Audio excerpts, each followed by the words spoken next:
Hello class. Now we shall learn about slide wire bridge or meter bridge.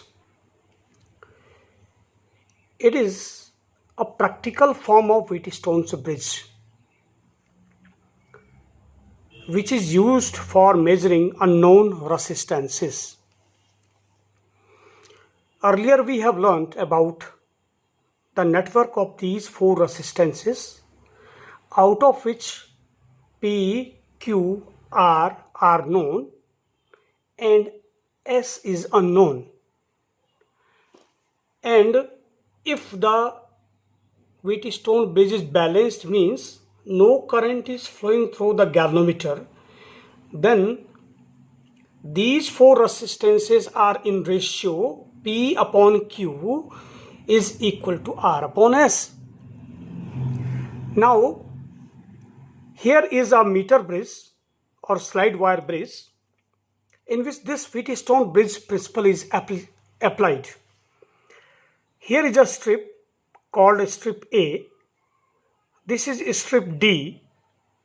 This is strip C. Now P resistance is connected between AB. Now this is point B, which is the connection of jockey with the wire,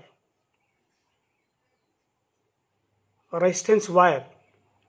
So AB is nothing but the length of this portion of the wire is showing P resistance. Q resistance is shown by the remaining portion of the wire, and this is a wire of 100 centimeter length, 1 meter length.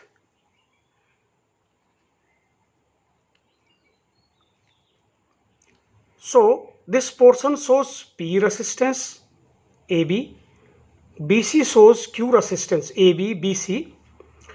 Now in between A and D, A strip and D strip, a resistance box is connected which give us the value of known resistance. Resistance box is connected which shows the known resistance R, and an unknown resistance is connected between D and C, D strip and C strip. Now the cell is connected between A and C through a key K1. Between A and C strip, the cell is connected through key K1. And the galvanometer is connected between B and D. This is D strip and the galvanometer is connected. Here I have shown tilted wire, means this wire is not touching the meter bridge wire. So galvanometer is connected between D and this galvanometer and B. B is the contact point of the jockey. Here jockey, this K2 is, the purpose of K2 is served by jockey here.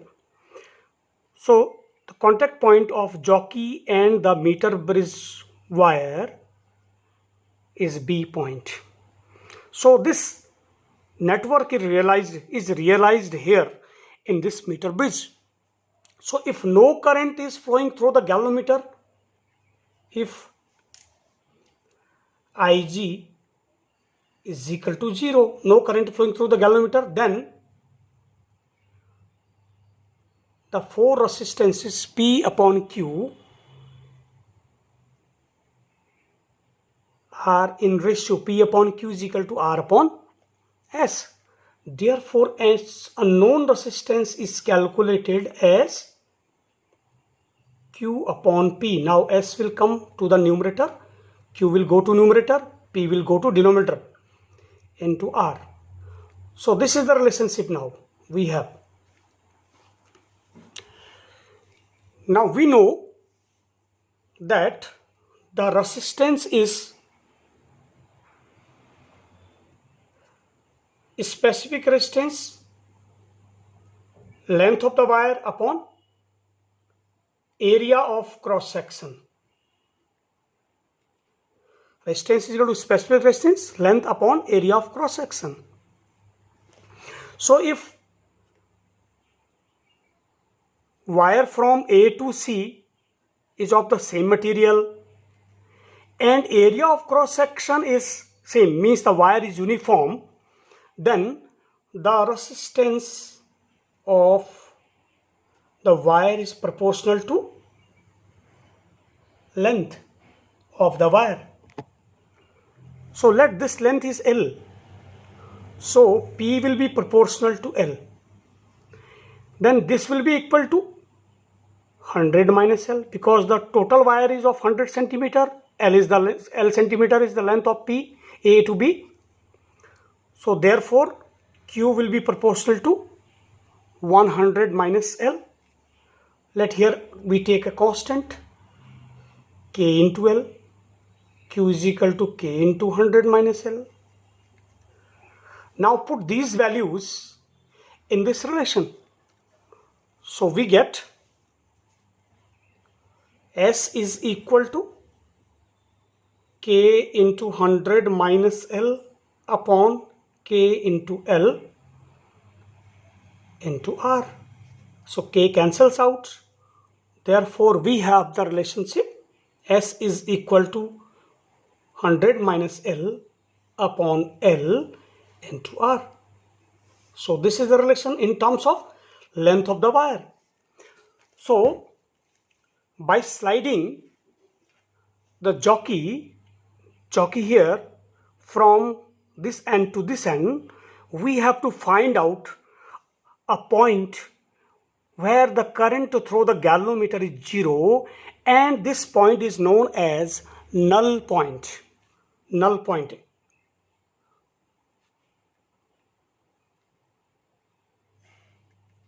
If galvanometer shows no deflection, no current is flowing, means this point B is a null point. So we have to search null point from A to C on the wire by sliding the jockey and making contact. So each time we will draw some resistance from the resistance box, 1 ohm, 2 ohm, 3 ohm, 5 ohm, and we will do this again and again, and we'll find the balancing length L and put in this equation to get the unknown resistance.